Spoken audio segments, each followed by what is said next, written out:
तुमचा जनाधार तयार करायचा असेल तर तुम्हाला लोकांसाठी प्रामाणिक काम करावं लागेल, लोकांसाठी झटावं लागेल, लोकांना आधार द्यावा लागेल, लोकांच्या सुखदुःखात जावं लागेल. मिरवामिरवीसाठी आपली पदं नाहीयेत. अरे चळवळीमध्ये काम करताना आपण योद्ध्यासारखे असतो, क्रांतिकारकासारखे असतो. क्रांतिकारकांनी ज्या पद्धतीने काम केलं त्याच पद्धतीचं काम आपल्या हातून झालं पाहिजे. जेव्हा जेव्हा माझ्यावर संकट आली तेव्हा तेव्हा मी पूर्ण ताकदीने उभा राहिलेला या महाराष्ट्रामध्ये अनेक वेळा झालेला आहे. मी संकटाला घाबरणारा नाही, मी संकटाला चॅलेंज म्हणून गेलेला माणूस आहे. या महाराष्ट्रामध्ये भ्रष्टाचाराचा काळोख आहे, या महाराष्ट्रामध्ये महिला सुरक्षित नाही. अशा या सगळ्या परिस्थितीमध्ये एक इमानदारीची पंथी घेऊन क्रांतिकारी शेतकरी संघटनेला जायचं. मला आनंद या गोष्टीचा आहे की मी कुठल्याही पदावर नाही, मी आमदार नाही, मी खासदार नाही, मी मंत्री नाही, मी ग्रामपंचायतचा सदस्य नाही, तरी सुद्धा महाराष्ट्रातल्या एवढ्या जिल्ह्यातनं लोक या बैठकीला आले आणि तुम्ही या चळवळीवर विश्वास ठेवला. हा नवीन चालू केलेली ही लढाई, या लढाईमध्ये तुम्ही सहभागी झालात. तुम्ही माझ्यावर जो काही विश्वास ठेवला, विश्वास दाखवला, या विश्वासाला कदापि मी तडा जाऊ देणार नाही, हा माझा तुम्हाला शब्द आहे. आज राज्यातली परिस्थिती काय आहे ज्याचा उल्लेख गोसावी सरांनी केला की महाराष्ट्रातल्या सगळ्या चळवळी थंड बसत्यात आहे, क्षीण झालेल्या आहे, विरोधी पक्ष कोमात आहे. आणि अशा परिस्थितीमध्ये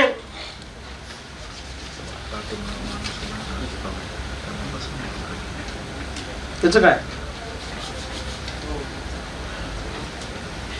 अशा परिस्थितीमध्ये या महाराष्ट्रातली चळवळ जिवंत राहिली पाहिजे. या महाराष्ट्रामध्ये कुणीतरी भांडण्यासाठी तयार झालं पाहिजे. या राज्यामध्ये व्यवस्थेवर अंकुश ठेवणारी शेतकऱ्यांची तरुण पोरं पुढे आली पाहिजे. या भावनेतून या संघटनेची स्थापना आपण केलेली आहे. मी पण लवकरच महाराष्ट्राचा दौरा करणार आहे. मी पण गावागावामध्ये जाणार आहे, जिल्ह्यामध्ये जाणार आहे. आणि राज्याचे जे काही आपले नेते आहेत सगळे आता नियुक्त झालेले, या सगळ्या प्रमुख नेत्यांना सुद्धा मी दौरा करायला लावणार आहे. हे जेव्हा दौऱ्यावर येतील तेव्हा यांचं जोरदार स्वागत झालं पाहिजे, यांचं आदरातिथ्य झालं पाहिजे आणि पूर्ण ताकदीने मेळावे असतील, कार्यक्रम असतील, हे यशस्वी करण्याची जबाबदारी ही तुमची सगळ्यांची असणार. आपल्या क्रांतिकारी शेतकरी संघटनेचा राज्याचा अध्यक्ष किंवा कुठल्याही आघाडीचा अध्यक्ष जेव्हा तुमच्याकडे येईल तुमच्या जिल्ह्यामध्ये, तेव्हा अख्ख्या जिल्ह्याला कळलं पाहिजे की हा क्रांतिकारीचा अध्यक्ष आज गावात आलाय, प्रदेशाध्यक्ष आज काही आपलं खरं नाही, हे प्रत्येक अधिकाऱ्याची भावना झाली पाहिजे. अशा पद्धतीचा सामान्यांना आधार वाटणारा, अशा पद्धतीची दहशत म्हणजे चुकीच्या अर्थाने घेऊ नका, जी चुकीचे असतील त्यांच्यासाठी दहशत, असा दरारा आपल्या पदाधिकाऱ्यांचा असला पाहिजे. काम करताना फक्त बाहेर बोलू नका म्हणा, काम करताना फक्त मला अपेक्षित काय आहे तुमच्याकडून, सर मला अपेक्षित असं आहे की तोडी करताना, चुकीच्या मार्गाने पैसे घेताना एकही माझ्यासोबत काम करणारा कार्यकर्ता कधी असणार नाही. मी जसा 21-22 वर्ष स्वच्छ राहिलो, मी प्रलोभनाला बळी पडलो नाही, निस्वार्थीपणे काम केलं. घरी आम्ही अनेक गोष्टी सहन केल्या असतील, कुटुंबाने आमच्या सहन केल्या असतील, माझ्यासोबतच्या माझ्या सहकार्याने सहन केल्या असतील, पण मी कुठल्याही मोहमाळेच्या जंजाळात अडकलो नाही. त्यामुळं तुम्हाला जर का तुमचा जनाधार तयार करायचा असेल तर तुम्हाला लोकांसाठी प्रामाणिक काम करावं लागेल, लोकांसाठी झटावं लागेल, लोकांना आधार द्यावा लागेल, लोकांच्या सुखदुःखात जावं लागेल. मिरवामिरवीसाठी आपली पदं नाही आहेत. मी खूप कडक आणि कडक शिस्तीचा माणूस आहे. चांगलं वाटलं तर वाटलं, वाईट वाटलं तर वाटलं, मी त्याचा काही विचार करत नाही. कारण हे काही माझ्या घरचं लग्न नाही आहे, माझ्या पोराचं बारसं नाही. माझी 2 मुलं जन्माला आली त्यावेळी दोन्ही मुलांच्या जन्माच्या वेळी मी हजर नव्हतो, ज्याचा उल्लेख कोरडे पाटलांनी केला. पंढरपूर बारामती पदयात्रेत असताना माझी मुलगी झाली, आता 8व्या वर्गात आहे, यज्ञाची आमची, ती पण आलेली आहे, हॉस्टेलला शिकते ती, आता सुट्टी काढून 2 दिवस आली. मुलगा आहे तेव्हा पुणे ते मुंबई आत्मक्लेश पदयात्रा कर्जमुक्तीसाठी 2017च ना, तेव्हा त्याचंही नियोजन माझ्याकडेच होतं. मी या पदयात्रेत होतो तेव्हा दुसरा मुलगा झाला, म्हणजे पहिल्या पदयात्रेत मुलगी झाली, दुसऱ्या पदयात्रेत मुलगा झाला, म्हणून मी आता ठरवलं की तिसरी पदयात्रा काढायची नाही.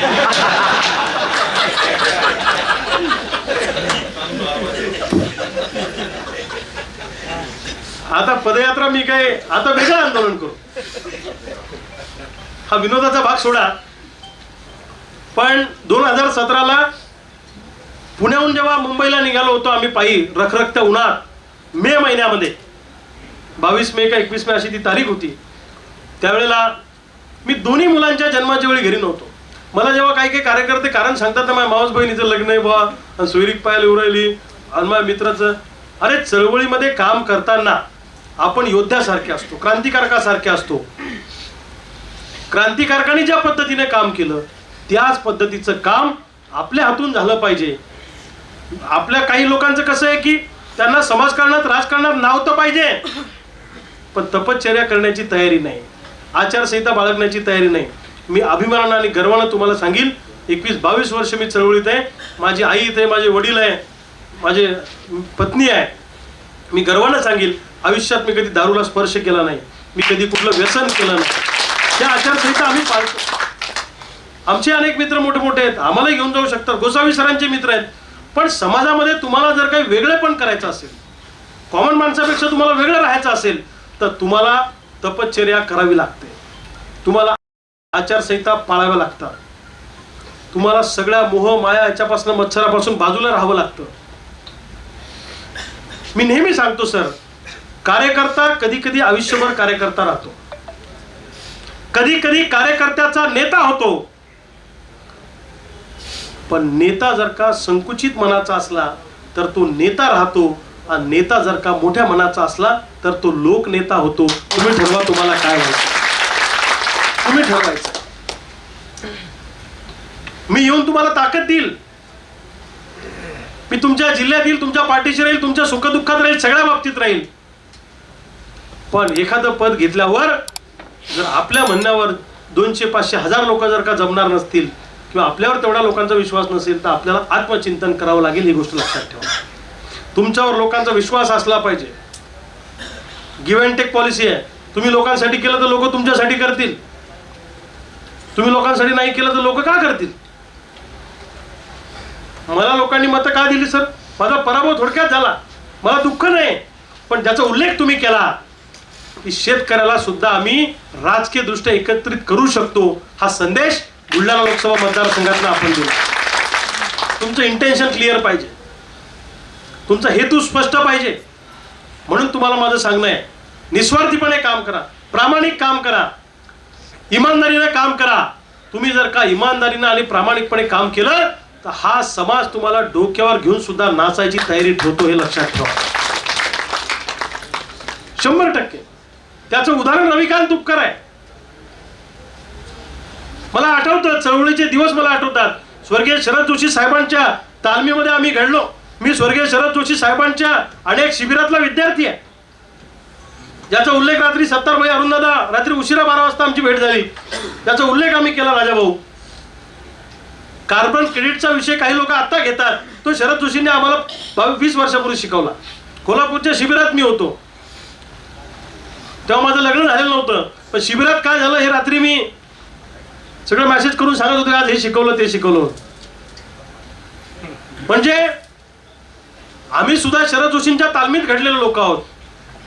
मागचं काय झालं त्याचा इतिहास मी उघडणारा कार्यकर्ता नाही. जो बात हो गई वो हो गई, जुने जाऊ द्या मरणा लागुनी, जाळुणी किंवा पुरुणी टाका, सावध ऐका पुढल्या हाका, हे म्हणणारा मी कार्यकर्ता. जे झालं जुनं ते सोडून द्या. कुणी आपल्याशी बेमानी केली, कुणी आपल्याशी गद्दारी केली, कुणीतरी याचा उल्लेख आता केला, याचा उल्लेख मका झाला, मला वाटतं सरदार पटेल साहेबांनी केला, की जिथं ज्या या सभागृहामध्ये, या पत्रकार भवनात मला संघटनेतून काढून टाकण्याची घोषणा काही लोकांनी केली, ते लोक नंतर पुढच्या महिन्यात राजू शेट्टी सोडून गेले. पण ठीक आहे, काय हरकत नाही. मी संकटाकडे संधी म्हणून पाहणारा कार्यकर्ता आहे, आणि मला माहित नाही मला कुठून ही ऊर्जा येते. जेव्हा जेव्हा माझ्यावर संकट आली तेव्हा तेव्हा मी पूर्ण ताकदीने उभा राहिलेलो या महाराष्ट्रामध्ये. अनेक वेळा झालेल्या असतात. मी संकटाला घाबरणारा नाहीये, मी संकटाला चॅलेंज म्हणून घेणारा माणूस आहे. जेव्हा जेव्हा माझ्यावर संकट येतात, माझी बायको नेहमी मला म्हणते, तू एवढं संकट आलं तू हसतो, आपण एवढ्या अडचणीत तू गमती करतो. माझा स्वभाव तसा आहे. संकटाला मी पुऱ्या ताकदीने घेतो, पण आनंदात घेतो.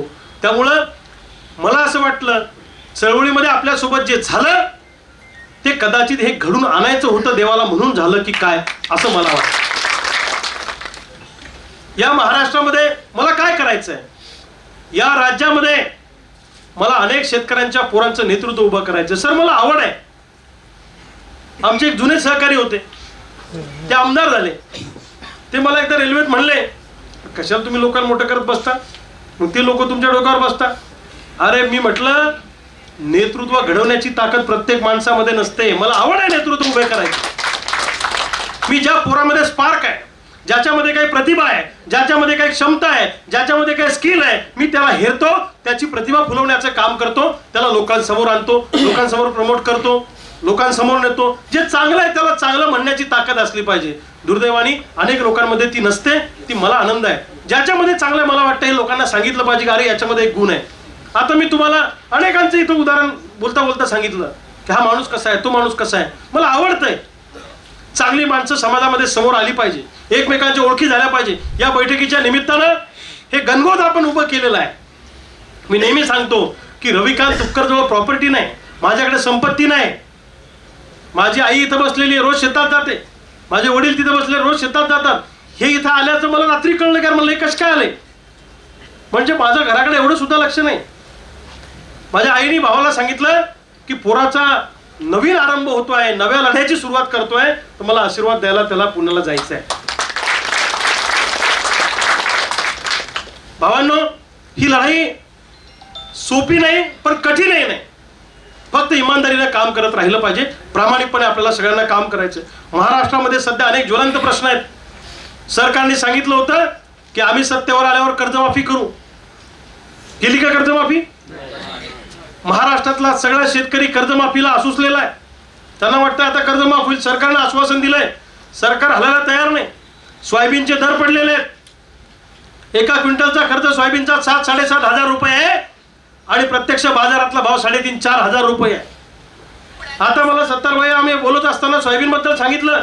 एक व्यापारी मित्र आहे त्यांचा, त्यांनी सांगितलं मी 25 कोटींनी आत गेलो या वर्षी, 25 कोटींनी लंबा झालोय व्यापारात.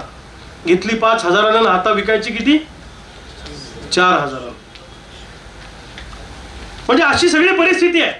कापसाचे दर पडले आहेत. एक रकमी FRP कारखाने द्यायला तयार नाही ऊसाची. कांद्याचा प्रश्न आहे, दूध भेसळीचा प्रश्न आहे, दुधाच्या दराचा प्रश्न आहे, कोकणातल्या शेतकऱ्यांचे प्रश्न आहेत, पूर्व विदर्भात आमच्या सागरभाऊ धानाचा प्रश्न आहे. असे सगळे प्रश्न घेऊन एकमुखी लढा आम्हाला उभा करायचा आहे. आम्ही काय फक्त एका जिल्ह्यापुरतं ऊसापुरतं आम्ही करणार नाही, एका जिल्ह्याच्या कांद्यापुरतं आम्ही करणार नाही. महाराष्ट्रातल्या सगळ्या पिकांचा प्रश्न घेऊन या राज्यामध्ये सरकार हलवण्याची ताकद आम्ही ठेवू. कारण महाराष्ट्रातल्या तरण्या बाण शेतकऱ्यांच्या पोरांची फौज आज आमच्या सोबत आहे. आणि ज्याचा उल्लेख मागा कोणीतरी केला की शहरी आणि ग्रामीण याचा समन्वय आपल्याला साधायचा आहे. शहरातल्या लोकांना वाटतं क्रांतिकारी शेतकरी संघटना म्हणजे शेतकरी संघटनेवाले म्हणजे शेतकऱ्याचे पोरं आहेत, आपला काही संबंध नाही. पण तुम्हाला दिसेल येणाऱ्या काळामध्ये आपल्या चळवळीमध्ये कॉलेजची मुलं दिसतील, कॉलेजच्या मुली दिसतील, अनेक शहरातले लोक दिसतील. त्यांना या प्रवाहामध्ये आणण्याचं काम तुम्हाला आम्हाला येणाऱ्या काळामध्ये करायचंय आणि ते आव्हान आपल्या समोरचं आहे. मला अभिमान आहे. म्हणजे मला त्या दिवशी ILS लॉ कॉलेजचं आलंय का कोणी इथं? हा, ILS लॉ कॉलेजमध्ये मला यांनी शिवजयंतीच्या निमित्तानं बोलवलं कॉलेज प्रशासनाने. आमच्या भागातले लोक म्हणले ILS ला बोलवलं तुम्हाला? ILS ला बोल, हे याला म्हणलं विषय कुठला? ते म्हणले शेतकऱ्याचंच मांडा. मी आपलं जे आहे ते मायचान बिचान सगळं सांगितलं. तुम्हाला तर माहिती मी कुठे बी गेलो तर असाच बोलतो. त्या कॉलेजच्या अनेक मुला मुलींचे मला फोन आले. ILS ही भारतातली रेप्युटेड संस्था आहे. त्या संस्थेमध्ये सगळे इंटेलेक्च्युअल पुरे आउट ऑफ कॉलेज मुलं आहेत. त्यातल्या अनेक मुला मुलींचे मला फोन आले की आम्हाला तुमच्या चळवळीसोबत जॉईन व्हायचं आहे, तुमच्यासोबत काम करायचं आहे. शहरातल्या लोकांना सुद्धा या चळवळीमध्ये आपण जोडून घेणार आहे. पहिल्यासारखी सरधोपट चळवळ चालवायची नाही. एक आंदोलन केलं की 6 महिने गप गार असं नाही. माझ्या डोक्यात आहे वक्त्यांची शिबिरं घ्यायची सर, व्यवसाय कसा करायचा त्याची शिबिरं घ्यायची. आमचा श्रीराम आहे इथं चलवाड, आमचे रविभाऊ आहेत मुंबईला, यांची 5 लोकांची टीम आहे. आमची चर्चा झाली कधीपासून याच्यावर हे लोक होमवर्क करतायत. आपला जो काही उत्पादित झालेला माल आहे हा माल डायरेक्ट मुंबईमध्ये सेल करण्याची जबाबदारी ही टीम घेणार आहे. त्याच्यावर आमचं भरपूर काम पुढे गेलेलं आहे. किंवा काय काय मुंबईमध्ये विकू शकतं. ऑर्गॅनिक तुम्ही सांगितलं तर कोणत्या भावात घेतात ते मुंबईवाले. तर अशा आता वेळ नसल्यामुळे आज आपल्याला त्याच्यावर चर्चा करता येणार नाही. ते स्वतंत्र शिबिर आपण घेऊ. ही शिबिरं वेगळ्या वेगळ्या जिल्ह्यात होतील, चांगल्या चांगल्या ठिकाणी होतील. बघा, माणूस फिरला तर माणूस समृद्ध होतो, गावात राहिला तर माणूस संकुचित होतो. आज तुम्ही पुण्याला आले, सरांना ऐकलं, हे नवीन लोकांना तुम्ही ऐकलं, अनेकांचे विचार ऐकले, अनेक लोकांच्या ओळखी पाळखी झाल्या. ज्याच्या आयुष्यामध्ये सगळ्यात जास्त मित्र परिवार आहे तो जगातला सगळ्यात श्रीमंत माणूस आहे. सर 21 वर्ष झाले मला मित्रांनी काहीच कमी पडू दिलं नाही. बुलढाण्यातले पत्रकार मित्र असतील, इतर मंडळी, त्यांनी वर्गणी करून मला गाडी घेऊन दिली. 5 लाख रुपये त्यावेळेस चिखलीच्या गजान महाराज मित्रमंडळ आमच्या मित्रपरिवार आहे तिथला, त्यांनी 5 लाख रुपये डिझेलला दिले. हे एखाद्या पद्मश्री पुरस्कारापेक्षा सुद्धा माझ्यासाठी मोठा आहे ना, माझी जबाबदारी वाढवणार आहे. त्यामुळं आपण सगळ्यांनी अतिशय ताकदीनं काम करावं अशी माझी अपेक्षा आहे. एकाने उल्लेख केला की एकटा रविकांत तुपकरे करू शकणार आहे का? नाही. मी का साऊथचा हिरो आहे का? बरे हो म्हणते ती, माझी पुतणी आहे ती, आर्किटेक्ट आहे इथे, मयुरी तुपकर. इथे तिचं मोठं ऑफिस आहे कोथरूडला. हे हायकोर्टाचे वकील आहेत, ॲडव्होकेट विकी रुपारेले. आपल्याकडे एक एक माणूस 24 कॅरेट आहे. तुम्ही कोणत्याही क्षेत्रातला माणूस सांगा ना, आपल्याजवळ आहेच. आता आपले आता काय अशी ती पूर्ण मल्टीपर्पज आहे सगळा कार्यक्रम. तुम्ही नाव काढा, माणूस हजर करतो की नाही पा बापू. त्यामुळं सगळ्या क्षेत्रातली मंडळी, आमच्या आदित्य आरेकर मुंबईच्या हायकोर्टात आहे, हे नागपूरच्या हायकोर्टात आहे, हे सुप्रीम कोर्टात उभे राहतात आहे, हे विकी भैया सुप्रीम कोर्टात. त्यामुळं सुप्रीम कोर्टात सुद्धा आपल्याकडे वकील आहे, कमी फी मध्ये करेल,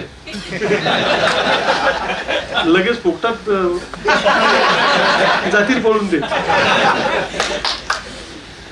माझी पत्नी शर्वरी वकील आहे, त्याच्यामुळे तिकडे काही फी द्यायचं कामच नाही, आपला घरचा विषय समजा. पण अशी सगळी मंडळी, वेगळ्या क्षेत्रातली मंडळी, मला प्रोफेसर सांगळे सरांचा फोन आला. आलेत का ते?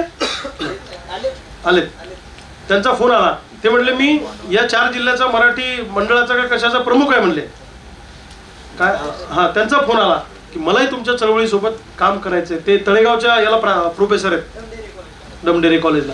तर अशी अनेक मंडळी आहे. आता त्याचा वेळ नसल्यामुळे मी नावं नाही घेऊ शकणार सगळ्यांची. आणि इतर सरची खाली बसलेली आहेत नाही, आता मी यांची नावं घेत नाही, कारण आम्ही रोजच सोबत असतो, सगळे हे एकमेक संपर्कात असतो. पण याच्यातही प्रत्येक जनामध्ये वेगळे वेगळे गुण आहे, प्रत्येकामध्ये एक वेगळं वेगळं वैशिष्ट्य आहे. या सगळ्यांचा जोड जमा आपल्याला करायचा आहे. आणि काहीच नाही हो, तुम्हाला सांगतो, आता सोशल मीडियाचा जमाना आहे. सोशल मीडियामध्ये एक पोस्ट टाकली की उद्या आंदोलन सुरू होतं आपलं. बरोबर आहे का चूक आहे? फक्त सोशल मीडियाचा वापर जोरदार करा. आपले लोक करत नाही, कमी करतात.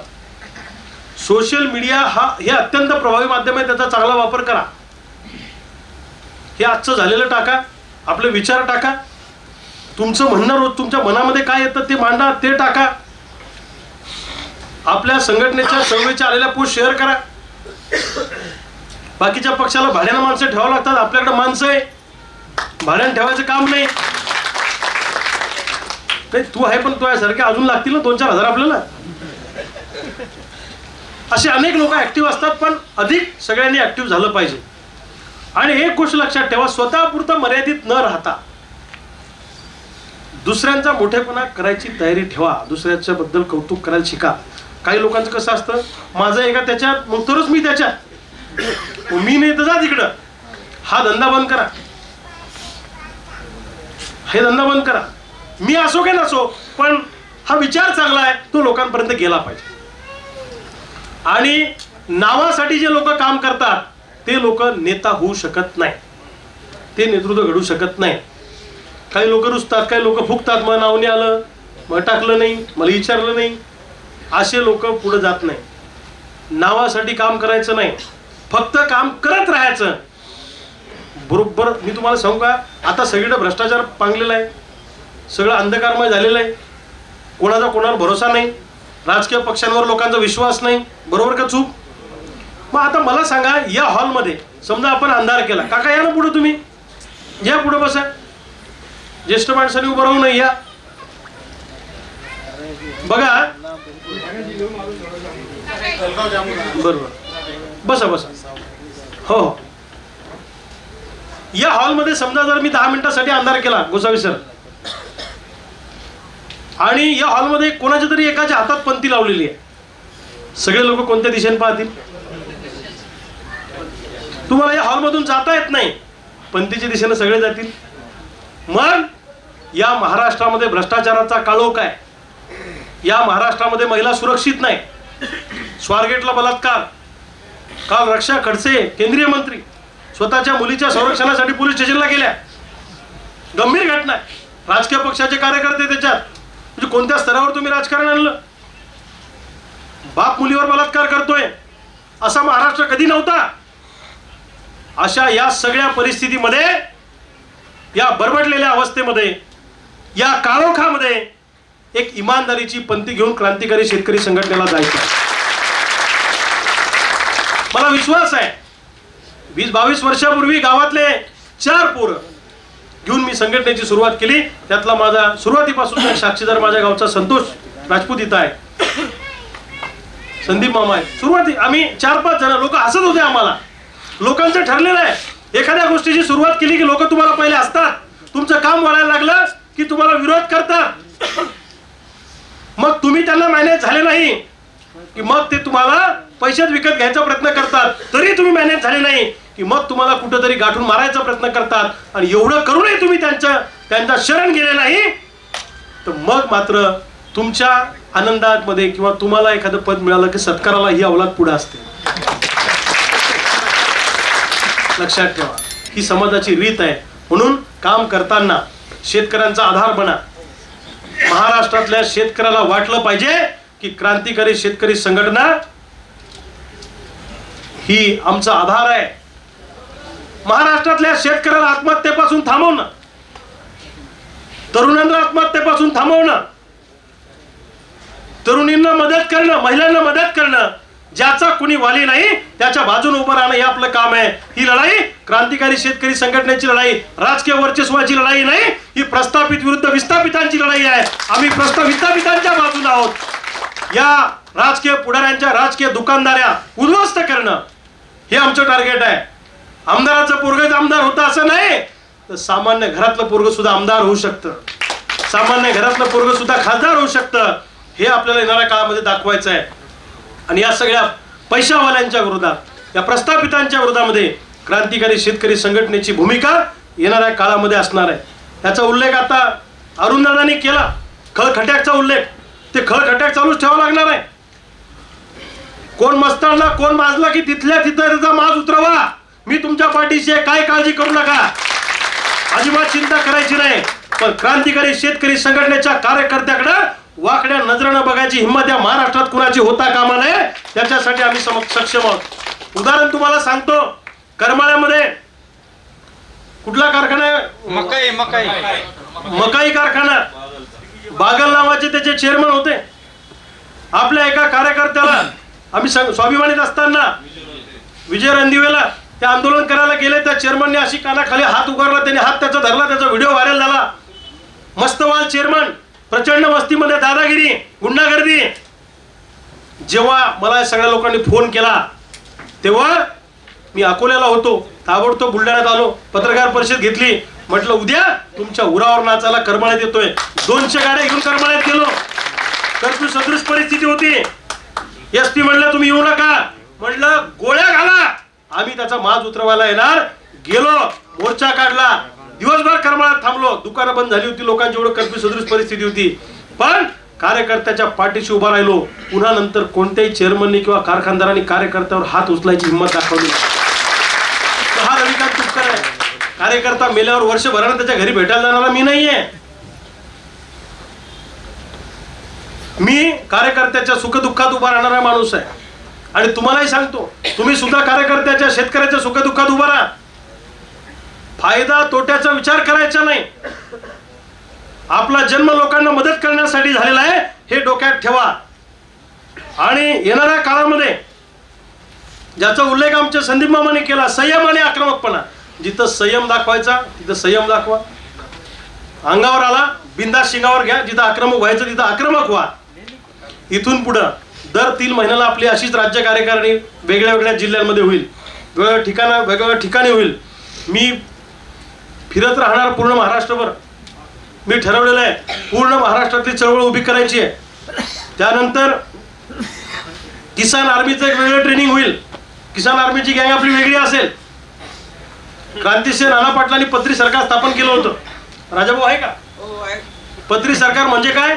मस्तवाल अधिकाऱ्यांच्या पायात पत्र्या ठोकणे, म्हणजे त्यांना खोपच्यात नेणे, त्यांचे पाय टेबलावर ठेवणे आणि चाबुकाने त्यांच्या तळपायावर फटके मारणे. पत्री सरकार, खिळे ठोकणे. राजाभाऊचा, आबासाहेबाचा, सरदार पटेलांचा, अरुणदादा यांचा उत्साह पाहिल्यावर तर म्हणजे आपण काहीच नाही असं वाटतं कधी कधी. तर ते काम आपल्याला करायचं आहे. आणि लाल बिल्ला आपल्याला छातीवर का लावायचं आहे? ऍडव्हर्टाईज करण्यासाठी नाही, जाहिरात करण्यासाठी नाही. आतापर्यंत स्वर्गीय शरद जोशी साहेबांपासून या शेतकरी चळवळीमध्ये 40 ते 50 लोक आपल्या आंदोलनामध्ये शेतकरी शहीद झाले. त्यांच्या रक्ताचं प्रतीक म्हणून आपल्याला हृदयावर लावायचं आहे की तुमचं बलिदान आम्ही वाया जाऊ देणार नाही. त्यांच्या रक्ताची आठवण म्हणून हा लाल बिल्ला आपल्या छातीवर लावायचा. हा लाल बिल्ला लावला नाही की करमत नाही आपल्याला, गाव अनेकांना करमत नाही. हा लाल बिल्ला आपला अभिमान आहे, आपली शान आहे. त्यामुळं प्रत्येकाच्या छातीवर हा लाल बिल्ला अभिमानाने मिरवता आला पाहिजे, अभिमानाने प्रत्येकाने लावला पाहिजे. बाहेर ते बिल्ले विक्रीसाठी ठेवलेले फुकट नाही. 5 रुपयाचा बिल्ला विकत घेऊन लावायचा, जेवढे घ्यायचे तेवढे पैसे द्यायचे, त्याच पैशावर पुन्हा नवीन बिल्ले येणार. मग की किडण्या विकू शकत नाही. तिथं हिंगोलीवाले नामदेवान ते दोघं किडण्या विकायला गेलते. तर अशा पद्धतीने आपल्याला सगळ्यांना पुढे जायचंय. आणि इथून पुढं आपण सगळ्यांनी क्रांतिकारी शेतकरी संघटनेचे काम अतिशय जोमानं नेटानं आपण पुढे नेऊ. सातत्यानं बोलत राहू, सोशल मीडियावरही मी बोलत राहीन. आणि त्या जबाबदाऱ्या ज्यांना दिल्यात त्यांनी जबाबदाऱ्या नीट पार पाडा. जिल्हा प्रमुखांनी जिल्ह्यातले प्रश्न जिल्ह्यात सोडवा. नाही सगळ्याच लोकांचे फोन आम्हाला आले तर तुम्ही काय करता मग तिथे? बरोबर आहे की नाही? त्यामुळं प्रत्येकाने आपापली जबाबदारी पार पाडली तर लोड एकट्या माणसावर येणार नाही. आता मला एवढे फोन येतात दिवसभर, मला फोनचं प्रमाणच इतकं आहे की मला अडून संधीच नाही. सकाळी सर उठायच्या आधी 100 कॉल पडलेले असतात माझ्या मोबाईलवर. आणि आलेला फोन हा प्रॉब्लेम घेऊनच येतो, तो काही तब्येत विचारायला येत नाही. मग ते लिहून घ्या सगळं, याचा धुरा कसा सरकला, त्याचं गट नंबर कुणीकडे गेलं, मग ते सगळं लिहून घ्या. मग त्या अधिकाऱ्याला फोन करा, मग ते रिटर्न त्याला फोन करा. याच्यात 15-20 मिनिटं जातात. असं दिवसभर आम्ही या कामात असतो. तर या कामाचं डिसेंट्रलायझेशन करणं, या कामात डिव्हाइड करून घेणं, वेगळ्या वेगळ्या जबाबदाऱ्या आपण त्या ठिकाणी देतोय. महाराष्ट्रामध्ये आपल्याला एक मोठं आंदोलन उभं करायचं आहे. त्यामध्ये सोयाबीन कापसाला प्रति क्विंटल 3,000 रुपये भाव फरक मिळाला पाहिजे. मागच्या वर्षीचे या वर्षीचे पीक विम्याचे सगळे पैसे मिळाले पाहिजे. उसाची रक्कम एक रकमी FRP मिळाली पाहिजे. ज्या कारखान्याने दिली नाही त्यांच्यावर कारवाई झाली पाहिजे. कांदा उत्पादकांना अनुदान मिळालं पाहिजे. दुधाचा प्रश्न आहे. आणि प्रमुख प्रश्न जो आपला आहे तो म्हणजे महाराष्ट्रातला शेतकरी या सरकारने कर्जमुक्त केला पाहिजे. कर्जमाफीसाठी आपल्याला आंदोलन उभं करायचं आहे. मी आपल्या या बैठकीतून आपल्या सगळ्यांना सांगतो, सरकारलाही सांगतो, आजची तारीख 3, आज तिकडं अधिवेशन सुरू झालं, आपलं इकडं अधिवेशन सुरू आहे. 26 का 25 तारखेपर्यंत सरकारचं अधिवेशन चालणार आहे. किती? 23 पर्यंत. मार्च महिना त्याचा उल्लेख गजूभाऊनी केला.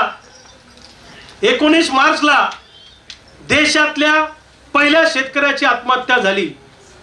साहेबराव करपे पाटील, चिलगव्हाण, तालुका महागाव, जिल्हा यवतमाळ. शेतकऱ्यांच्या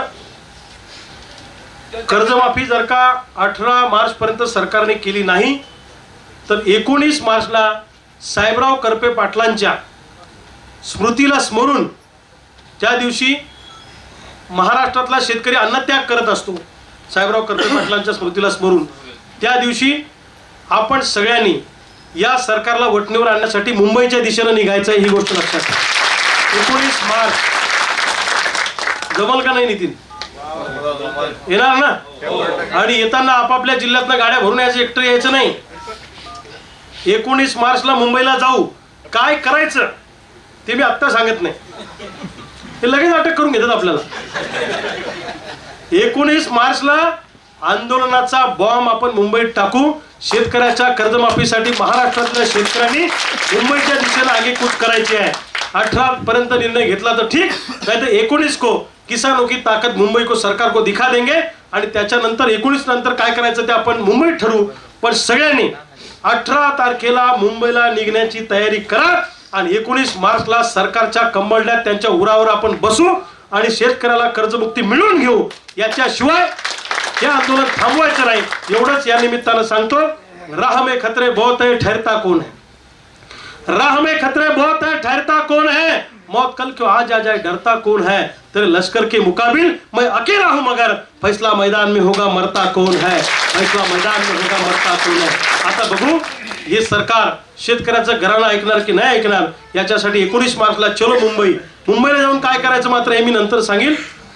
आंदोलनाचा बॉम्ब टाकायचा मुंबईत जाऊन. आपल्याला तयारी आहे का सगळ्यांची? मीच म्हणाल सगळ्यांची तयारी. आपापल्या जिल्ह्यातून शेतकऱ्यांना घ्यायचं, सोबत गाड्या काढायच्या. तयारी आहे ना? काय व्हायचं ते आरपारची लढाई होऊन जाऊ देऊ, पण आता थांबायचं नाही, एवढंच या निमित्तानं सांगतो.